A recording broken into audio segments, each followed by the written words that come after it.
There are so many times, so many instances in which I have to say, Mark, I got to appreciate, I got to thank the community here at the Voice of College Football. Many times, many occasions, for many different reasons. And this is one of those occasions, once again, because I went to bed last night. And again, we had the sleep conversation the other day. I'm sure we will have it again. Getting up at 7 o'clock in the morning, what time should I go to bed? Should it be 11 at night? That's 8 hours sleep. That's what we all grew up with in regards to at least knowing you're supposed to get 8 hours sleep. I'm not going to bed at 11 o'clock. I'm not going to bed at midnight. I'm not going to sleep at 1. I'm not going to sleep at 2. It's well past that. So, yeah, I was working at that point, and I closed my laptop, shut it down, both laptops, and then it hit me. I didn't schedule Thursday's show. Therefore it's not scheduled. There's no notification. There's no nothing. But it's like, I don't know what time it was exactly. It's about 2:20 in the morning. Might have been later than that. Whatever it was, 2:45 in the morning. I got to get up at 7. I just shut down my 2 laptops. I don't want to fire them back up, log in, schedule the show. I'm going to be up for 10 or 15 more minutes. So I just thought, well, first thing in the morning, we will get the show scheduled. Here we go. We didn't even do that this morning. We had the conversation yesterday. Erica chimed in particular that yesterday about using the word we versus I, trying to be inclusive, trying to be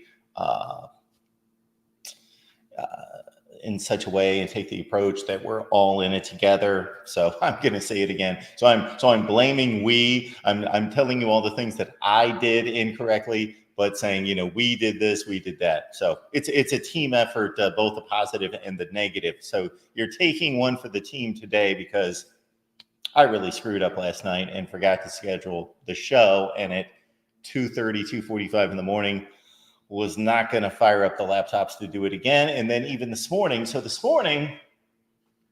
I didn't oversleep. So I'm still 12 for 12.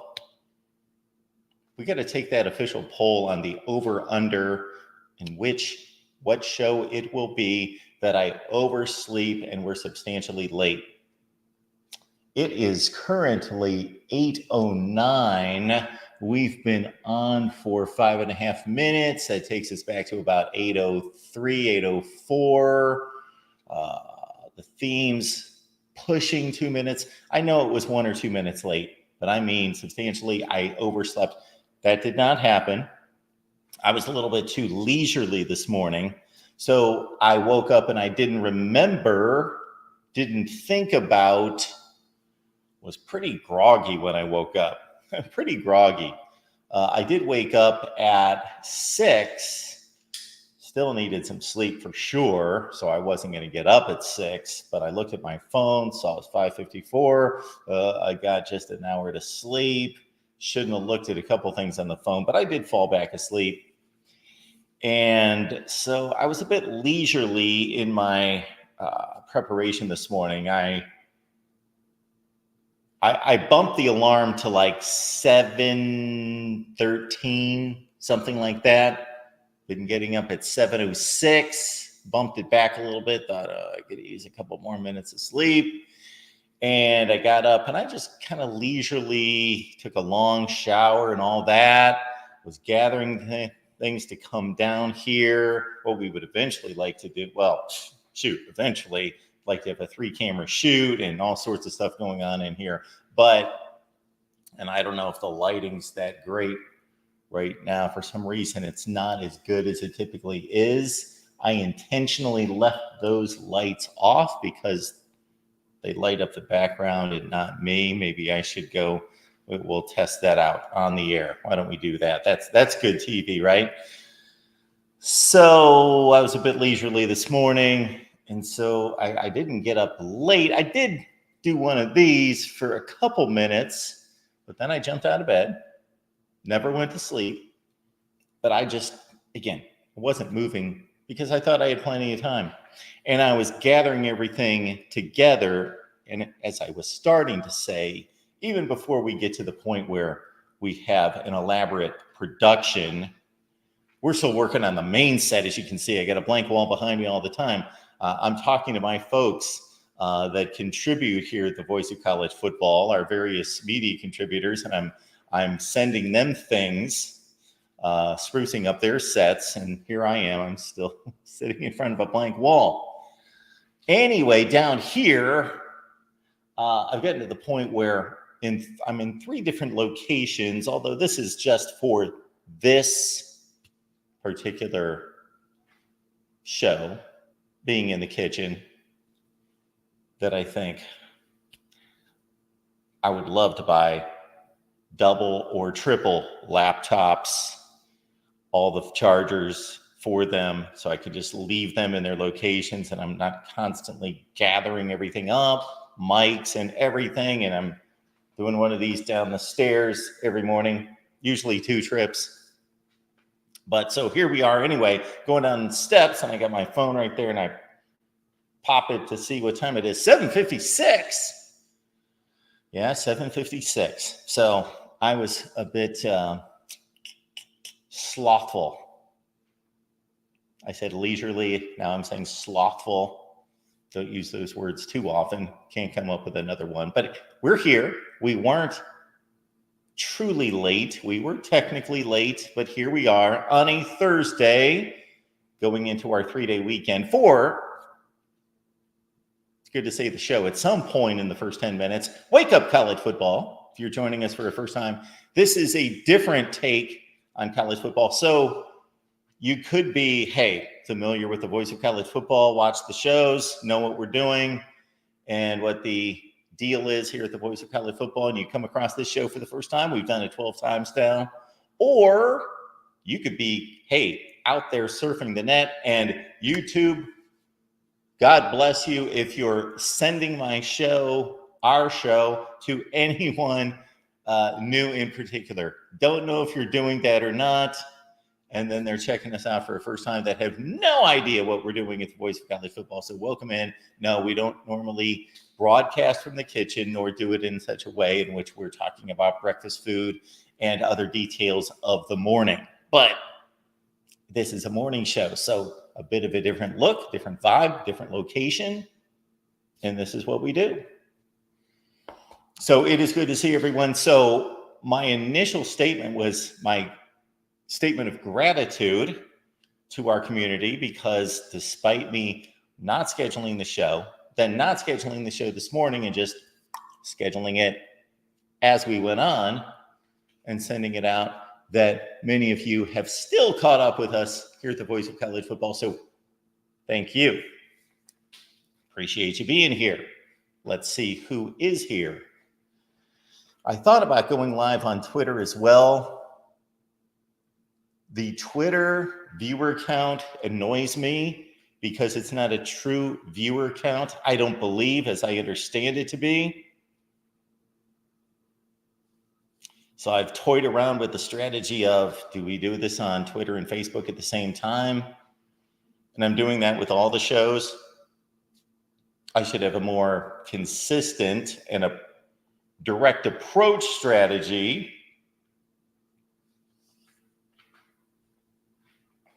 So, yeah, we go back and forth on that, because sometimes I think, no, we're not going to make it available on Twitter. We want people on YouTube. But then we want to reach new people. So we go back and forth on that.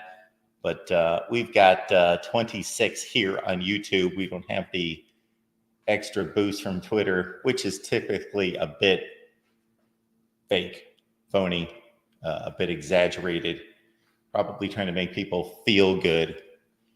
All right. I'm well beyond that in the YouTube universe. Well beyond having fake numbers make me feel good.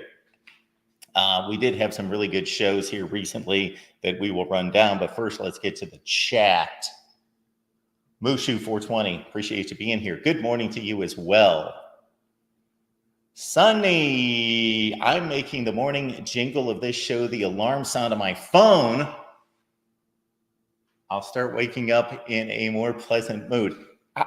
I thought I made a pretty good selection myself on the theme music as well. Hopefully everyone likes it. I know it is a bit spunky, cheery. It is a bit, one of these days we'll actually play it during the show, just to give it a listen and get all your thoughts on the theme music. Again, listen to about 25. There was this one and there was another one that was similar in mood and vibe. And as soon as I heard this one, which was the first one I heard, I put in the genres in YouTube and I went pop and then I went bright and whatever adjectives they give you to describe the music in the drop down. And I, clicked on this one.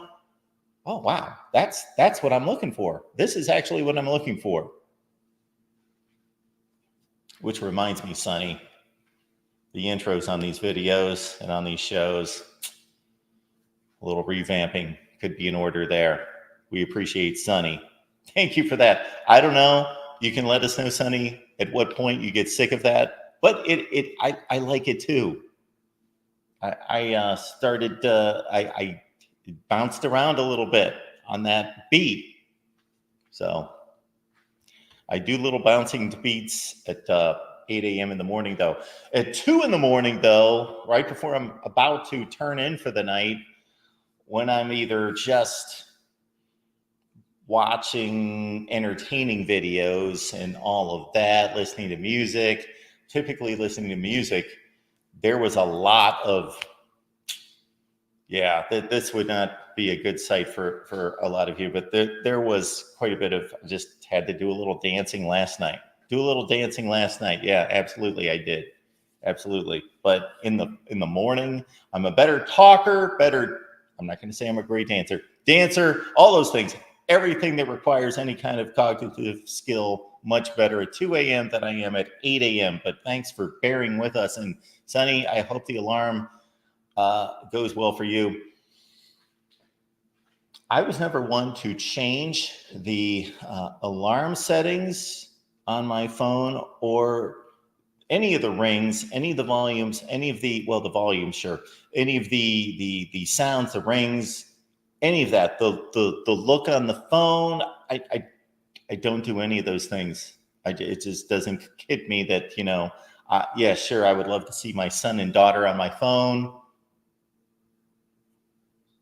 every day and all those things, that a lot of people do, and actually listen. Like my buddy, this is reminding me of something. My buddy,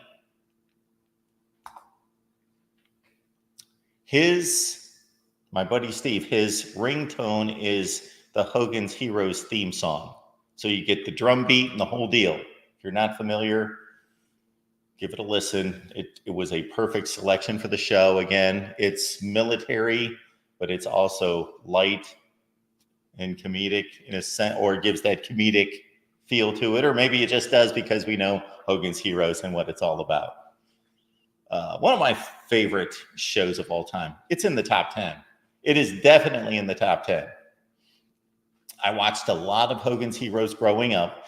I watched a lot of Hogan's Heroes just here in the last year or two on MeTV. When I had MeTV, I got into the habit of watching Hogan's Heroes quite a bit after not watching it for a long, long time. But I haven't watched it in maybe a couple months now. Anyway, that's the ringtone on my buddy's phone. Oh, am I going to mess this up? No, I'm not. I'm not going to mess this up. I remember Jared telling me yesterday, it's not Gerard, Jared. I got it. I remembered that. Good morning to you, sir. Golden Playbook. Good morning, everyone. We've got Mike here as well. Tim is here. Thomas Springhauer, good morning from the good life in Nebraska. Thomas, thank you so much for being here. Thomas is one of those people, I'm not quite sure if he has commented, or at least I have picked up on the comment here at the Voice of College Football, so we could have somebody new, maybe. D-Rock Irish, good to see you. Mark, are you a coffee drinker? We have been asked this many times during our just 12 shows already. No. No. And I tell this all the time when asked, that people couldn't believe that at ESPN because I worked the graveyard shift, near the graveyard shift. What was terrible about my schedule is that it wasn't consistently the graveyard shift. It was like all over the place. But there were consistent graveyard shifts in there till 4 or 5 in the morning. And yeah, I'm not a big sleeper, never have been, always been okay functioning. But when people would see, number one, that I worked so late, number two, that I didn't sleep that much when they would talk to me, and number three, that my schedule was all over the place, they thought, you've got to just chug coffee. No. The last time I had coffee was I was announcing a state playoff game in football in the Ohio State high school playoffs, 1992 or 3, 4 would have been the last year. No, 1993 would have been the last year I did that. And it was like 8 degrees outside. And I'm trying to call a game on radio and television. Yes, it was both radio and TV. My jaw was frozen. I was chugging hot coffee. I said, just bring it. I can't talk. I don't like to try to talk like in a professional way when it's 8 degrees outside. At least I didn't on that night. That's the last time I had coffee. Don't enjoy the coffee flavor. None of that. Don't get it. Hot coffee, iced coffee, none of it. Don't like it. My kids drink it. Everybody around me has had it, had been regular coffee drinkers, wife, now ex-wife, significant others, kids, everybody, co-workers around me, everybody. I'm sure there were other people like me that didn't drink coffee, but I don't remember who those people were. Yes, all over the place, coffee drinkers, smooth criminal. Good to see you as well. Some other people popping up. I've done a poor job of maybe advertising this show. I did go through all the community pages one day, all the team channels, and said, hey, this is where we're located every morning. So again, good to see all of you here at the Voice of College Football. Happy good morning to everyone from Joey. Joey's got a spring in his step this morning. How about that?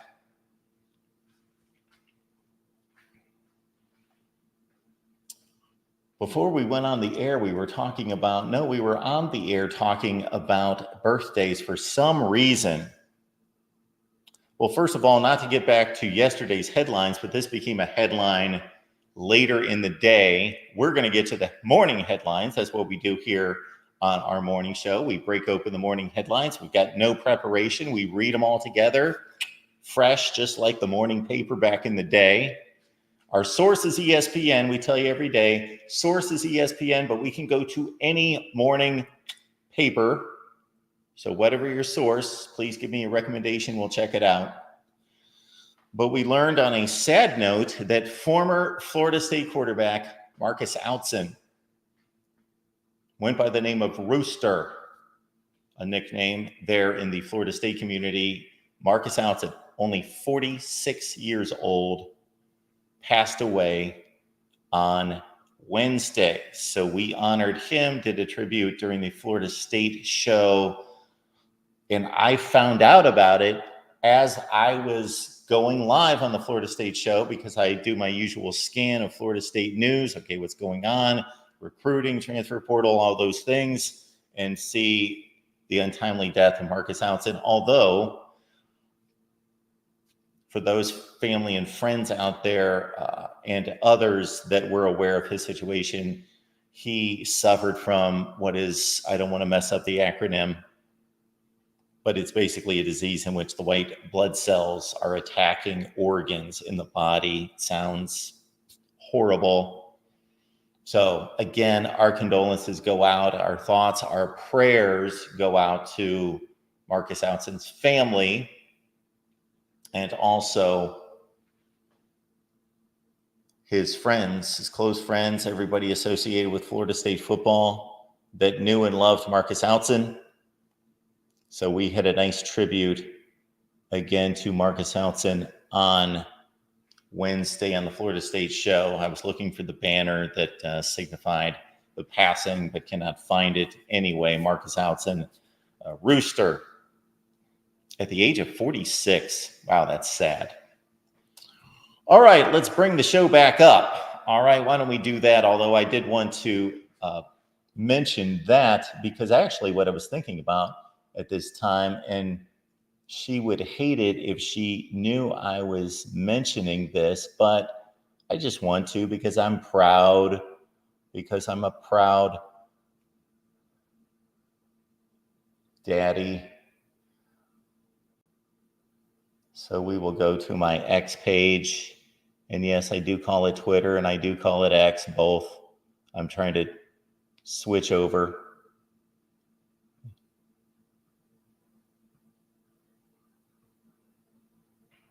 So there again is the post we had to Marcus Outzen yesterday. And so that's unfortunate for sure. That's sad. So it didn't strike me yesterday during the morning show that didn't strike me at the time that it was May 1st, because as soon as I think May 1st, I think of one thing and one thing only. Now, a lot of people are attached to their birth months. I am not attached in any way to my birthday. My birthday is later this month. And so I have always liked that my birthday was in May, just because when I was a kid, it's nice out. You know, it's just starting to be nice out if you live in the North or the Midwest. So I associated my birthday with it's nice out. It's usually almost always was good weather on my birthday. I could do things, all that sort of thing, but never was too caught up in birthdays. I have this conversation with buddies of mine from time to time, especially years ago when our kids were just, 10, 12 years old, about throwing birthday parties. What has become of this society? And this is just, again, maybe this is just my friends and the people that I've been associated and been around becoming dads. But it seems like every kid's got to have a birthday party all the time, when we didn't have birthday parties. Again, I talk to my friends about this, not currently because our kids are grown generally, but talked about this 10, 15 years ago. Why do these kids always have to have birthday parties? And it's not their fault. And I'm not saying there's anything wrong with it. It maybe serves a little entitlement at times, I think. There's nothing wrong with it. There's nothing foundationally wrong with throwing a birthday party. Of course not. I got my first birthday party, I think I was 25, and I needed a significant other to want to throw me a birthday party, a surprise birthday party. I didn't know it was coming, so it was a surprise. That is the first birthday party. Now, we had cake. I always enjoyed my birthday, always, but it was like just my family. It wasn't like we had like 18 friends over. Maybe I'd have one friend or two friends, but we would just eat dinner with my family, have a cake, open a couple presents. We're done. That's it. But my goodness, from the time I had kids, we had to have these big birthday parties every year. And again, nothing wrong with it, but I see this in society all over the place, and I don't really think we grew up like that. Did you grow up having birthday parties? And while we collect your answers in the chat, and none of these things that I'm bringing up did I intend on bringing up today, none of them. I came in with a blank slate, but all these things are coming up in my mind. But this is my beautiful daughter, Taylor. And so happy birthday belated to her. It was May 1st. Now, I didn't miss her birthday. Of course, I talked to her on the phone and so forth, and we'll be celebrating in person here soon. So a happy birthday to my girl. And so I'm collecting those answers in the chat here. Did you grow up, you personally, have a birthday party? Again, I didn't. I guess we could consider that a party. There was a cake, but that was it. Open presents. Okay, a couple presents. Two presents from mom and dad. And, well, for me, after 6 years old, just mom. But a couple presents from mom. And then not from my siblings, probably until they were maybe in their high school years, maybe. I don't remember. I know they have been very good to me once they got to a certain age where they made money and would buy me birthday gifts. But even now, oh my goodness, my kids buy me birthday presents, which is great of them. They started that very early. They started to make money fairly early in life, in their teens, when they were in high school, and would buy me birthday presents, and still do. But my friends and I never bought each other birthday presents. Weren't into that. So let's see here in the chat.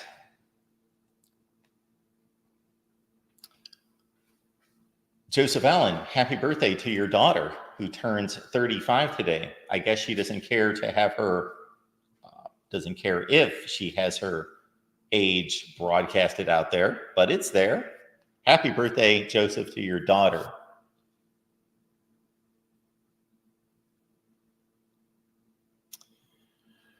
Joe, we're talking birthdays for some reason.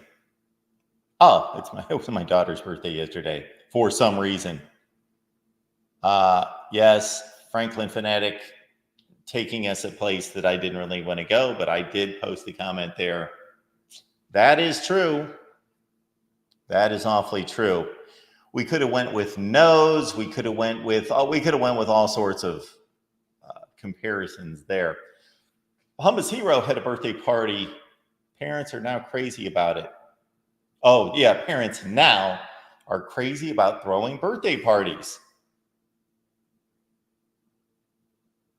Yes, I guess that is exactly it. It has been going on with this everybody gets a trophy culture. That's what it's been. Everybody gets a trophy culture.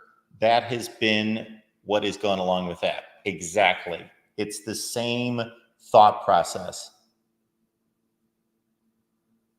Hummus Hero, we could possibly share a birthday, because sometimes mine falls on,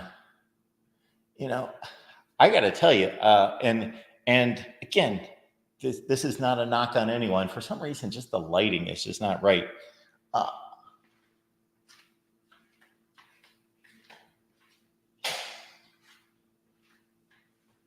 This is no knock on anyone. We all do whatever we want. There's nothing morally wrong about it or morally right about it. But I kind of think birthdays are for kids and for women. You see all these women on social media, and maybe you've had women like this in your life. There's nothing wrong with it. They just love their birthdays and celebrate their birthdays. And I'm not talking about they're 15 years old. I'm talking about they're 40, they're 50. They are still just big into their birthdays, birthday weeks, birthday weekends. And I know guys like that. I got to tell you, I've never taken a day off work that I can remember. Well, I have never taken a day off work for my birthday. Maybe there was a vacation or something else that my birthday fell into, possibly, that I took that day off because of something else, not for my birthday. I always just went to work, and yeah. And then I got to tell you, in recent years, I don't even remember it's my birthday until somebody tells me. Facebook has to remind me, or somebody I know reminds me, because I start to get texts. And I thought, okay, it's my birthday. Never remember it's my birthday. That's just me. My son has fallen into that as well. Doesn't acknowledge his birthday, doesn't care about his birthday. We could barely drag the kid to his graduation. Barely got him there. He didn't call off work. He worked that day at the grocery store right up until the time he had to run home and grab his stuff to go to graduation. I'd have a talk with my son to tell him, this should be important to you. We do have family in town. I know it doesn't matter to you. You don't care. You're graduating anyway. You don't need to be there. I know you don't care. Other people care. And do it for, first and foremost, your mom, because she cares. She's concerned. She's uptight that you're truly going to carry this through, this charade, that you're not going to your graduation. It's a big waste of time. I get it, but you can't do that to people. I'm trying to think who was in town. Probably my sister, probably my mom, and all sorts of other people, from the area in town for my son's graduation, who's now 27 years old. And he just, up until the actual graduation day and later in the day, yeah, I'm not going. Yeah. So we had to have a sit down about that. And I didn't think he was going to carry that through, but he did work at the grocery store right up until graduation. So that's what we do here at the morning show. We talk about whatever. I don't necessarily know if that's what we should be doing with the morning show, but we will continue. Troy does not make a big deal out of his birthday. Again, if you do, there's nothing wrong with that. But I do find it a little funny that I know of grown men who make a big deal about their birthday party. They have parties and weekends and all sorts of things celebrating their own birthday.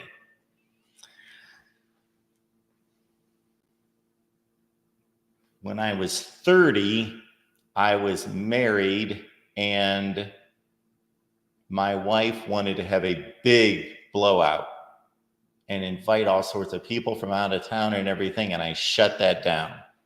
When I was 40, I was single, and my sister wanted to do that. She wanted to, when I was 40, yes, I wasn't with anyone, dating anyone, nothing like that. My sister wanted to have a big blowout at Jacobs Field in Cleveland. And when I was 40, yes, the Indians were just everything. Was an Indians fan to the hilt. You have not met a bigger Indians fan than me, believe it. And my sister, that's what she wanted to do for my birthday when I was 40. And I'm like, no, don't want to do that. When I turned 50, my significant other, she did all sorts of videos and collages and all sorts of stuff. All right. Good to see everyone here. Okay. Before we get to the headlines of the day, there was something else I wanted to tell everyone. And I'm sure when we're talking about, there's only 30, 40 people here, but hopefully many more will watch, that some people like these stories. I've gotten feedback, Mark, we like to hear about what's going on in your life kind of thing. And other people, I'm sure, just like, talk about college football. So, as is the case when you move in somewhere new, you get a stack of cards in the mail. Call this, call that, get a gift card, all that business. So I'm a sucker for at least finding out, hey, if I can save $100 on Amazon or $100 at Walmart or wherever, I'm a sucker for, I can put up with 25 minutes of pain to do that. I did that a couple weeks ago with back-to-back water tests to the point where I had the water tests overlap. So many of you know this really good sound strategy that if you are not real optimistic or hopeful or not real looking forward to a particular appointment or meeting, you slam it up against something else. So you can get out of there. Say, sorry, I got a 10 o'clock appointment. I got to end this call. You can move on. So that's what I did with these water treatment filtration system appointments. I slammed them together. So I had I had dueling water treatment filtration guys here because I wanted my $100 gift card. I was genuinely interested to hear what they had to say and to test the water and to look at all this. And they were here forever. So I went through that deal about a month ago. Well, I wish these cards, this should almost be law as well. They need to identify who they are and what they're selling, not just win a $100 gift card, call this number. I don't know that that should be legal. So anyway, but I'm a sucker. I make the phone call. And so I get another water filtration system this week.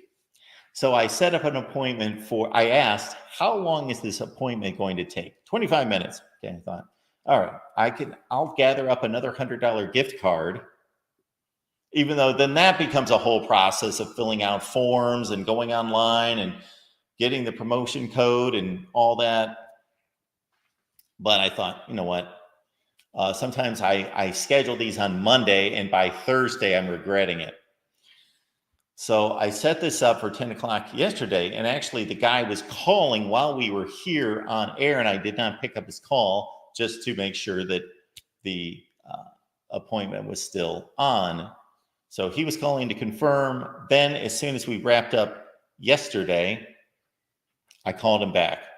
So here's the phone conversation. I call back. He picks up the line. He confirms that he's got an appointment for 10 a.m. I said, absolutely. We're still here, 10 a.m., ready to go. Okay. The guy says to me, are you serious about this? Are you seriously going to buy one of these? And I said, well, I don't know. I've not seen the presentation yet. That's what this is all about. And he's like, well, I just don't want to waste my time. And he wasn't concerned about wasting my time. As you know, he could at least pretend, being a good salesperson, you would pretend to be caring about the other person's time. But he's like, well, I don't want to waste my time and come over there if you're not going to buy one. And I'm like, seriously, am I having this conversation? I set up an appointment and the salesperson's supposed to show up and he's calling before. Maybe he's gotten burned 52 times in a row. I don't know. But why is he putting this on me? I've not seen the product yet. I don't know if I'm going to buy it. So he's like, are you going to buy one of these? And I said, well, I don't know. Well, he said, have you looked at any of the other ones? So he probably knows what's going on. New to the neighborhood, new home, that sort of thing, and all of that. There's 52 of these places out there. That must be my favorite number today, 52. I've used that 3 times. 52 of these places offering water filtration systems. So he probably knows I've already been hit up. I guess. He's taking a guess. So I said, well, I would still like to have this appointment. Then he said, well, you know, if you're not going to buy, then I just don't want to waste my time. And I'm a salesperson. I'm a businessman. I don't want to waste my time. And I said, okay, well, to tell you the truth about where I'm at on this, I'm not going to buy anything today. I never buy anything on the spot that's worth anything. You know, that is a major investment. I'm not that guy. I don't care when they throw you've got to buy it right now. This is a one-day offer. I never fall for that. Don't fall for that. Don't fall for that. You don't have to they will strike the same deal the next day. That's ridiculous. And, if they won't, they're not worth it. See you. So I don't ever fall for whether I'm buying a car, buying anything, I never fall for it's going to be a different price tomorrow. Okay, well, that's fine. Then I'm not your guy. So I told this guy, I said, well, more than likely, yes, I'm not going to buy today. I'm going to look at some other products and I'll look this over and so forth. Well, if it's going to be a waste of my time, I'm not going to. And then I said, okay, wait a minute. I said, we've scheduled an appointment and I get $100 gift card for watching your presentation. And he's like, well, yeah. He goes, well, we're not going to, he said, well, yeah, I just don't. And I said, yeah, we're fine canceling the appointment. But I said, I'm supposed to get a $100 gift card for the presentation and you're canceling the appointment. And so he says to me, he says, well, our company, he goes, do you really think you're going to get that $100 gift card? And I said, well, yeah, that's one of the major reasons why I signed up to watch this. He's like, yeah, you really think you're going to get that gift card? No, like hardly anybody gets those. And I'm like, really? You work for this company and you are admitting, you are actually delivering this information without me asking, that you don't think your company is reputable enough to deliver on this gift card. So that's number one. And then also, you obviously are a horrible salesperson because you don't think that you can show up and sell somebody a product. Because how many times does a salesperson show up to somebody's house who has no intent of purchasing, especially if they have incentive they want their gift card, that they're able to pull off the sale? I'm just thinking, okay, you're a horrible salesperson and you work for, apparently, based on what you're telling me, a horrible company. So I said to him, I said, yeah, you're right. Because my next thought is, do I want this individual in my house? No, this in 3 minutes does not sound like the kind of guy I want to listen to for a half hour. This sounds like a jerk, like an arrogant SOB that I don't want to listen to for a half hour. I don't want to listen to this guy. I can already tell he's just one of these people that's just going to annoy me because he's annoyed me on the phone already. So I said to him, I said, I just thought I would get this parting shot. I was not critical of him in any way, but I said, I'm probably doing a poor job of replicating this conversation because there was more to it that was humorous than that. But, it's 8 a.m. and I forget what the conversation exactly was, except for that I told him, I said, well, sir, I said, I feel bad for you. You work for a horrible company. If your company actually does that, they don't deliver on their promises, you work for a horrible company. I would suggest you would leave that company. That would be my suggestion to you. I said, I worked for a company and they did some really horrible, bad things to me. And you know what I did? I quit. I left that company. And so it sounds like my advice to you would be, you should leave that company. I feel bad for you. You work for a horrible company. You should leave. He didn't know what to do with that. So that's what happened yesterday. And I saved myself dealing with this guy coming in here trying to sell me a water system. I did. All right, let's get to the college football headlines of the day and first see what you guys are talking about. Weak and feeble. I am not easily persuaded. I do not believe. I'm not a buyer. I'm a saver by nature. I am much more saver than buyer by far. It's hard to, this shirt I have on is probably 12 years old. It's hard for me to buy things. The only exception was when my kids doing things, fun things with my kids. I would take my kids on trips. I would buy things that I didn't throw stuff at them like toys, but would buy things that enabled us to do things together. That was the only phase of life where I became a purchaser. But I'm not a buyer by nature. I'm a saver. I'm always looking for angles on saving, investing. That's just my nature. So, but I know that a decent salesman comes across all sorts of people all the time, and they convince them to buy things, because I've been persuaded probably at some point in my life to buy something I didn't want or didn't think I wanted. I'm sure it's happened. I can't recall. Okay, Jim goes to Goodwill. Jim, I'm going to throw this at you. I'm ready to do the big wind up and the big welcome to somebody who's a first timer here.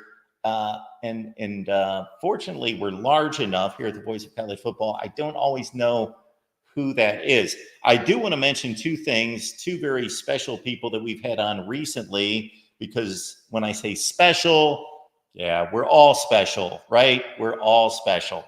That's not what I mean. Football, in a football conversation sense, Steve Dace, we always love when we have Steve Dace here from Michigan Podcast. I was on the Michigan Podcast this week. Check it out. And then we had Steve on Monday, I believe, whatever day that was, or late last week. I don't remember. In the last week, Steve Dace has been on, so check it out. That was a great conversation, as it always is. Michigan, Big Ten, national conversation. I try to move it all through 3 phases of college football with Steve, so we enjoy Steve being here. Probably should have him on more often, but I always just think, man, he's busy. He actually talks about things during the day that matter and has so many things going on. Shoot, the guy produced a movie, writes books, does all sorts of things. Still working on that first book myself. We'll get there. We'll get there. That's a little tease. But Steve Dace video, check it out. Also on Wednesday, we had Brian Driscoll on from Irish Breakdown. Difficult for the two of us to get together. Again, I know Brian's got a whole thing going on there at Irish Breakdown. They've got a great Notre Dame platform there. And so we finally got together on Days and Times, and we had Brian on. Brian's a great guy. In addition to football knowledge to the hilt, Brian's just a phenomenal guy. We had Brian on Wednesday, and I didn't do a good job of advertising that. We didn't get the people to show up, and probably a bad time of the day, whatever it was. But check that video out. I think it's starting to get some traction now. But Brian Driscoll, you know, whether I present a video or live stream that's got like 2 views or 20,000 views, that don't judge the quality of the video. Some of the best videos I've done have the least amount of views, and maybe vice versa. I don't know.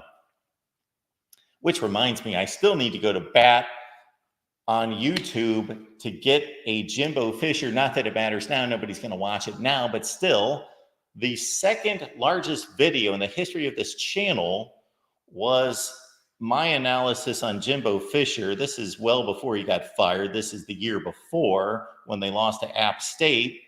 We produced a video. It was just me railing on Jimbo Fisher in Texas A&M. And it's got like 70,000 views. And we had a moron who, you know, we've got contributors here at the Voice of College Football, so I have to trust these people to a certain extent to give them editing permissions on the channels and so forth. And do not think poorly of anyone we currently have on the Voice of College Football, because they are all amazing. Okay. So this is somebody from the past, a couple of years ago. This idiot went on a rampage and just had a vendetta against me for some reason. I still can't figure it out. Anyway, just deleted a bunch of stuff. And I got YouTube to reinstate most of it, but I did notice a couple months ago that the Jimbo Fisher video had like 70,000 views. That was wiped out. So I want that put back on the channel. So I'm going to have to run down that trail at some point. All right, we do appreciate you being here at the Voice of College Football. It is Wake Up College Football, and it's time for headlines. And I think on For the second or third consecutive day, I believe we've got a headline coming in here from Dion Sanders. And yes, I kind of refuse to call him what he wants to be called. I've heard he wants to be called Coach Prime. Did he come up with that? Of course he came up with that. All self-promoters come up with their own nicknames. You know, it's a good nickname when somebody else came up with it. When fans or maybe a particular media came up with a nickname, that's a good nickname. But when you've got to come up with your own nicknames, Voice of College Football, did I come up with that? No, you came up with that. A number of you, every so often, I get a comment to the channel, some snide remark about, oh, you call yourself the Voice of College Football, or you've got the arrogance to throw out the Voice of College Football. Yeah, I didn't come up with that. I would never come up with that. Never. All right. So it is Dion Sanders. Maybe the whole Coach Prime thing is gone away. Maybe that's... So we've got this coming in from a staff writer at ESPN that I've never seen before, Kyle Bonagura. Colorado coach Dion Sanders and his son, quarterback Shedeur Sanders, have gone on the offensive on social media. That's always a great thing to do. If you're a head football coach of a college football team and your star quarterback, they should be going on rampages on social media, especially the coach. This is a good use of time. This is a good look for the university. This is what my college football coach should be doing. Going on rampages on social media. This is outstanding. Great job, Dion. This is exactly the type of activity you should be partaking in. Good for you. Gone on the offensive on social media after a story ran about how former Buffaloes player fared. Are we going to correct that? Is that a word? I'm guessing I guess that's spelled correctly. My apologies. Fared after many were run off following the arrival of Coach Prime. Okay, so there's a story that ran about how former Colorado players fared after many were run off. So basically, this player was run off, apparently, supposedly, reportedly. Then this is how well he's doing. Okay. So this was in The Athletic. So we can go look at this story sometime. Former Colorado safety Xavier Smith told The Athletic in a story published Monday that Dion Sanders, quote, never even tried to get to know me, and that he was destroying guys' confidence and belief in themselves.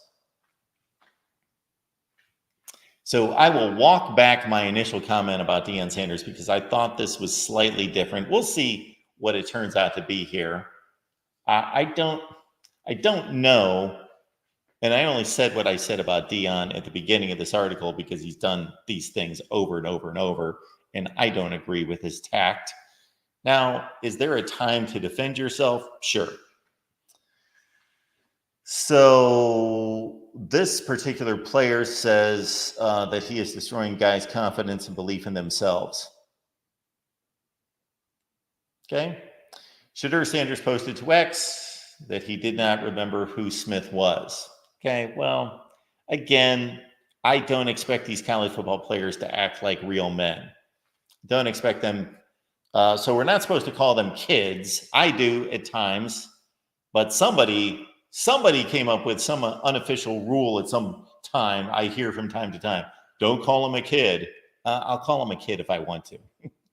They're kids. They're 18, they're 19, they're 20. I'll call them kids if I want to. I don't normally do that. Sometimes I do. I really don't care.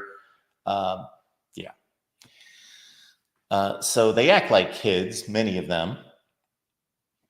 Bro had to be very mid at best. So insulting players, Shedeur Sanders is sticking up for his dad. I get it. He's upset about what is being stated about his dad. I can respect that. But what the player ability has to do with this.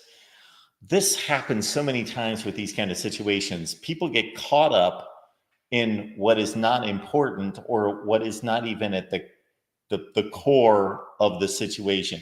The core of the situation is that this player says that players are being mistreated. They're being run off. They're being mistreated in such a way. Whether his claims are valid or not, none of us know. And in this day and age of college football, even if he's telling the truth, this is the way it goes now. There are always pros and cons to almost everything. And this, again, has been a stack of pros in the column for the player advancement, monetarily and otherwise, during this era of transfer portal and NIL. It's all lined up in the players column. Now, there might be some downfalls to these things, and this is one of them. Players are losing, getting pushed out the door, and have to go find another job, another scholarship somewhere. So Shedeur Sanders is a kid. Again, I'm not going to hold him to the same standard as an adult man.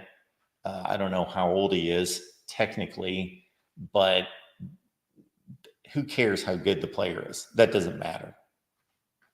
It matters in building the football team, but in terms of whether his claims are correct, if he was good enough to keep, Dion would have kept him. So Smith had an injury, earned freshman All-America honors at FCS Austin Peay in 2023, has since followed Coach Scotty Walden to UTEP. After Shedeur Sanders' tweet, things escalated into a series of back and forth trash talk. I'm sure that was uplifting to all. Colorado receiver Caleb Mathis posted a video of himself getting the better of Smith in practice last spring. Like that proved something. To which Smith's Austin Peay teammate Jaheim Ward noted that Mathis had just 38 yards receiving last season. This stuff is just... It's funny. It's really stupid. And it's funny at the same time.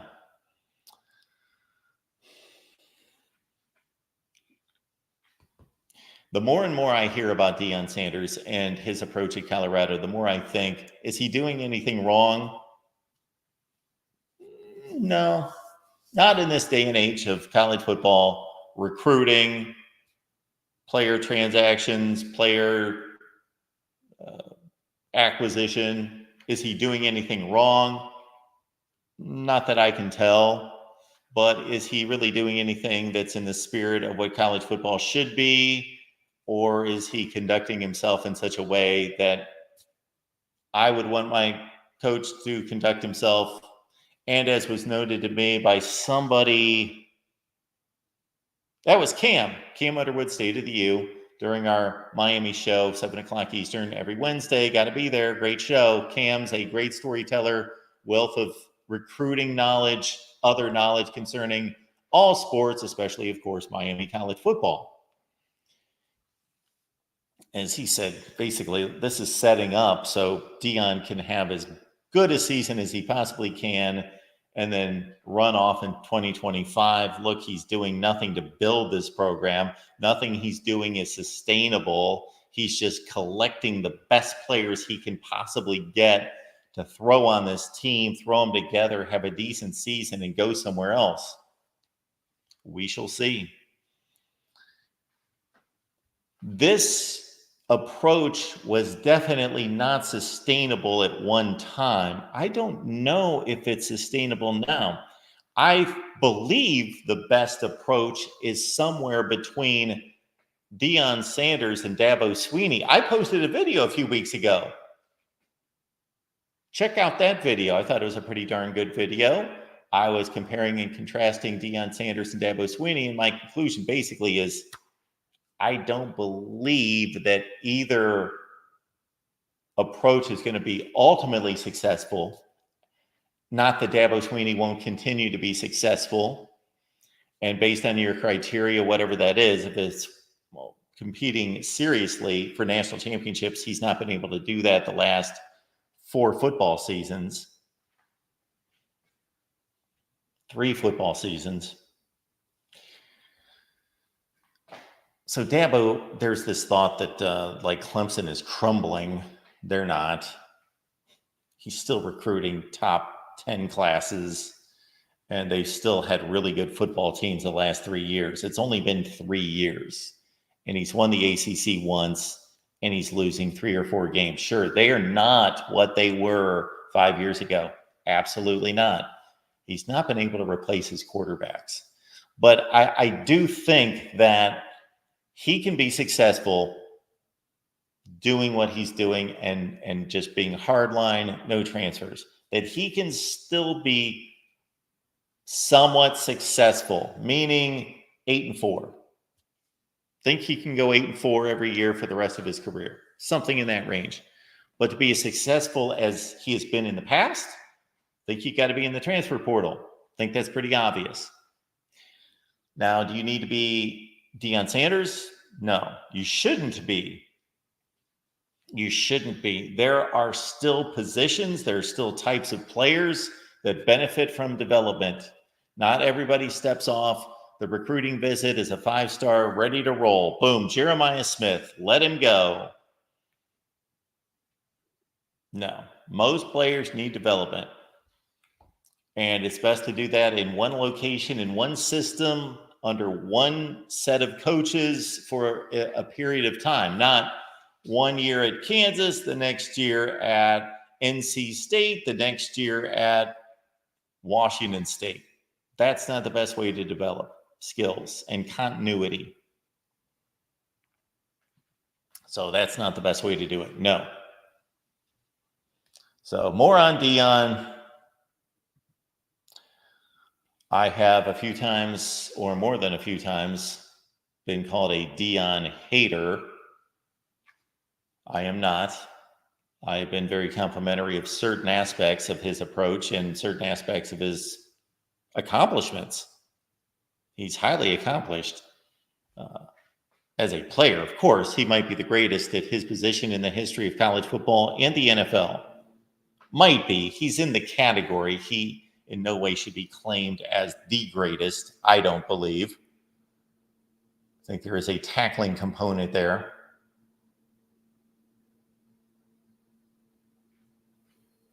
All right, so that's one headline. Dion and Shedeur on the offensive. And I am going to back off again after reading through the story in regards to Dion's going to defend his program and Shedeur's going to defend his father. I think it's more about defending your father rather than attacking this other player, is the way it should be approached. So I like seeing this. I've not read the story yet. We will now. Whatever we need to do to ensure players don't opt out of bowl games, even though most of you, the great majority of you, will have less interest in bowl games going forward than you do now, because most of them are going to get swallowed up in the playoff. So we're going to be down to our approximately 13th best team in the country playing in bowl games outside the playoff. But still, I'm still going to like the bowl games, still want the bowl games, all of that. I'm a big bowl proponent. I don't like them as much as I once did, for all the reasons that you probably don't as well.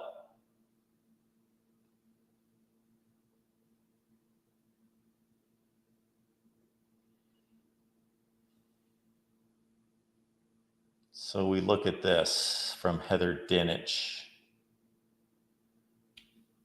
We should have Heather Dinich on sometime. I will pursue that.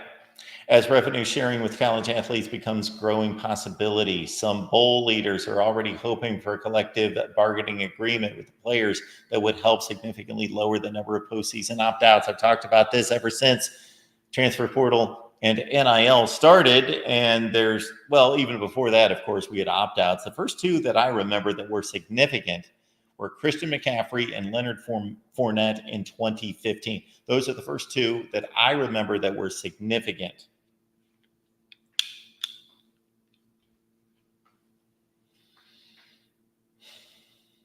So yeah, if the players are being paid by NIL currently, the NIL collectives, well, it's their business what they want to do with their money and what return they want to get on their investment. But I personally would say, I am paying you basically to be a football player for this particular school. Therefore, get on the field in December in your crummy bowl game and play, because that's going to be in the contract. But then that's pay for play. Yeah, I know that it's messy, but most of these schools get most of their TV viewership. Believe it or not, even though we have this discussion all year, and especially around bowl time, many of you don't believe, you need to look at television numbers, that most of these schools' biggest TV rating game of the year, or certainly in the top 2 or 3, unless your name is Ohio State and then you have a disappointing season and go to the Citrus Bowl, unless that's who you are, your best viewership, for a number of reasons. People watch football in the holidays. They don't care who they're watching. They'll watch whatever game's on. And most importantly and most impactful to that TV rating is that the games are almost always exclusive. That's the only game you can watch. If you're going to watch any football and it's the Wednesday after Christmas and it's 1:00 in the afternoon, you are tuning in to the Pinstripe Bowl. And that's all you got. If it's during the regular season, you can watch 15 games. So that's what has basically, more than anything, dictated that these bowl ratings have been higher. So this executive director of bowl season, I did not know that there was an executive director of bowl season, told ESPN at the Fiesta Bowl Spring Summit this week that his understanding from speaking with conference commissioners and NCAA President Charlie Baker is that NIL collectives are destined to be brought in-house. Yes, so we talked about that the other day. That's out there in the news right now, that NIL collectives can now have official attachment, connection, involvement, synergy, all those words that I could continue to list with the university, legally, within the rules. If you sign a contract and receive compensation, you're obligated to perform certain duties. In this case, play 12 regular season games and a bowl game, or a bowl game and the playoff. That's logical to expect. Thank you. Thank you. Oh my goodness, I've been saying this forever. Yes, tie it to the NIL. Thank you. And maybe we just got to the point where they could do this because of recent court rulings that have told the NCAA, you can't do this, you can't do that, you are limiting these players and their freedoms, and it's illegal. But this can be done. Again, there's almost always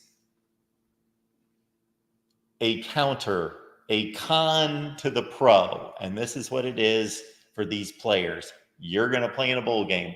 If you just signed this contract, or if you want to sign this contract, you are not opting out.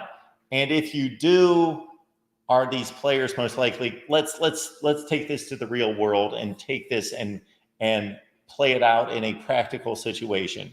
What's probably going to happen is that the players will still opt out, but not nearly as many, because they want to get paid or they don't believe that they can. But once they see somebody opt out and not really suffer repercussions, except not receiving that payment. So we're throwing $100,000 at you. You did not play the bowl game. That's 1/13 of that. We're snatching back $8,000 from you. That's probably going to be they're probably not going to sue and go through all that. They just won't get paid for that game. So some will say, you know what, it's worth the time, the effort, all the things that I need to do to get prepared for the NFL draft, to opt out of the bowl game, not risk the injury, give up the $8,000 paycheck. There are going to be decisions, I believe, on both sides of that.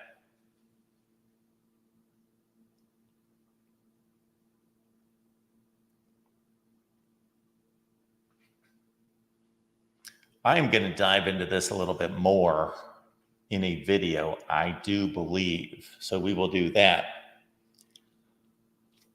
What's for cereal today, Jim asks. So we're going to, I think we have gone through the headlines that really matter, because the other ones here listed were there yesterday. And I think I'm really going to attack these headlines a little bit later, because we are a bit pressed for time today. So we do appreciate you being here at the Voice of College Football for breakfast. What's up for breakfast? And we actually had more legitimate headlines than we typically do. And I ran my mouth for the first 45 minutes anyway about all sorts of stuff like birthday parties and such. It's a sad state of affairs in regards to Jim and others. What's for breakfast, Mark?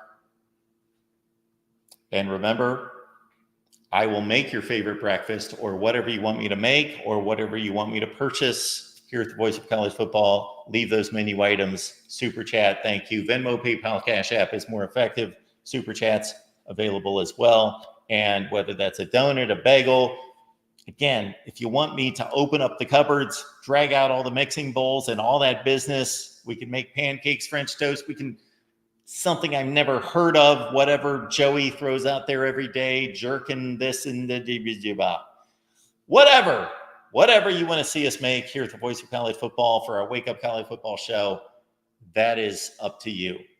And we will go to the store and purchase those items, and we will make your breakfast.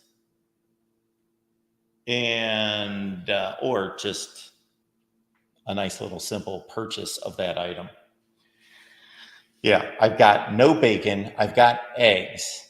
I don't generally eat the eggs without the bacon, so I got to go get bacon, because eggs have not been my favorite recently. I would not have told you that a couple of years ago, because I went on a run of eating bacon and eggs almost every day for 3 years, probably, but no more. I do bacon and eggs a couple times a month. So I know that I got plenty of eggs. I've got an 18 count of eggs. And other than that, I've got like less cereal in each package than can fill up a bowl. And I'm not mixing cereals, that's for sure.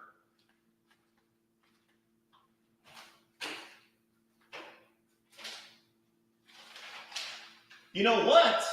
Oh, okay. I know what I'm going to have. This, I'm just going to like have to eat a handful of and throw away, because that's done. I don't know that I'm ever going to buy this again. This is the first time I've ever bought it. It's mighty expensive. It's 1 gram of sugar, so it's good for me. Keto, blah, blah, blah. So I thought I'd give it a try. I'm trying to do my best in that area. Same thing here, 10 grams of protein, only 3 grams of sugar per serving size. We went into that the other day. Oh, you should have been here for that. I threw a hissy fit because of serving sizes being inconsistent from package to package. FDA, please listen to me. Standardized serving sizes. So 3 grams of sugar, but that's only not a full cup as was listed on the Life box, 2/3 of a cup here. So that's more like 4.5 grams of sugar for a full cup. 4.5 to 5. Okay. So we have enough in there for a bowl. So this is what I'm going to have for breakfast right here with some almond milk. I don't know how that combination is going to work out. I had the unfortunate situation the other night where I ran out of the regular standard 2% milk, and I had a Chips Ahoy, rows and rows of Chips Ahoy, and I had almond milk. But I've got to have milk with the Chips Ahoy, but the almond milk, I don't like it with the Chips Ahoy. Do not like that combination. I should have smoothies. I need to get back on track with smoothies. For a couple of years, I had a smoothie almost every day, and they're good for me, and it's a way for me to get my vegetables in, some of them in, because I'm not real prone to just make vegetables, eat vegetables. Don't like vegetables for the most part, unless they're made really, really well. Now, in terms of raw vegetables, I can eat carrots. I can eat celery. Celery's a bunch of water, probably not a ton of nutritional value. And if I eat celery, what do I want to do? Put peanut butter on it. I used to do that all the time. I haven't had peanut butter. I came across peanut butter the other day. I know I'm not going to bring up why I saw some peanut butter, and it was connected to a post on Twitter that was funny, but I'm not going to mention it. But there was peanut butter mentioned, and I thought, man, that's one of my most favorite tastes in the world, peanut butter, and I haven't had peanut butter in forever and don't plan on it in a long, long time. I used to have peanut butter and jelly sandwiches all the time. That said, I'm off to breakfast. Go off to your day. We're here at the Voice of College Football. We've got the Clemson show tonight at 7 Eastern time.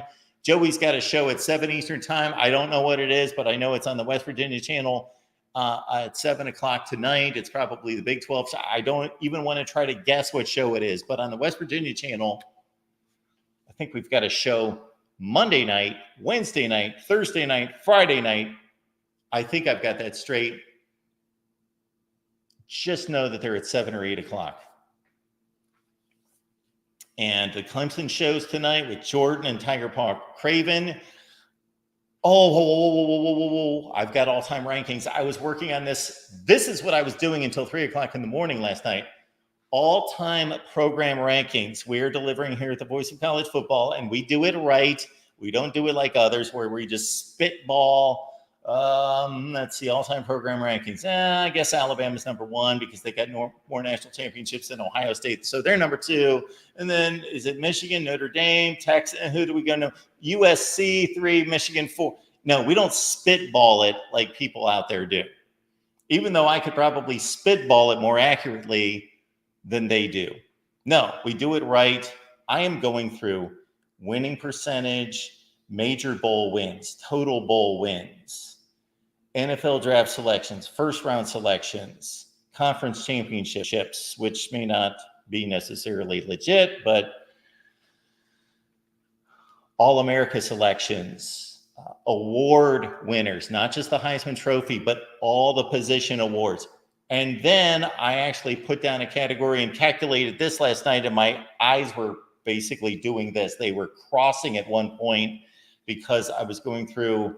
We're going to open with the ACC. We'll deliver that video soon, whether it be later today or on Friday. We're going to run through the ACC. Then we'll go through all the four conferences is what we'll do. Then we'll put it all together, do a national show, do a live show, bring you guys on for the phone calls, talk it all through because it has to be put into context. If you're measuring ACC championships and you're comparing Florida State and Maryland, Maryland's a bad example. They obviously left 10 years ago, but they were an original member of the ACC. Georgia Tech. Well, the ACC started in 1953. Florida State didn't join until 92. So actually, what's a more valid statistic is your percentage of conference championships. How many championships have you won in the number of years you've been in the conference? Michigan State's only been in the Big Ten for about 70 years. As opposed to the Big Ten Conference being 12 years old?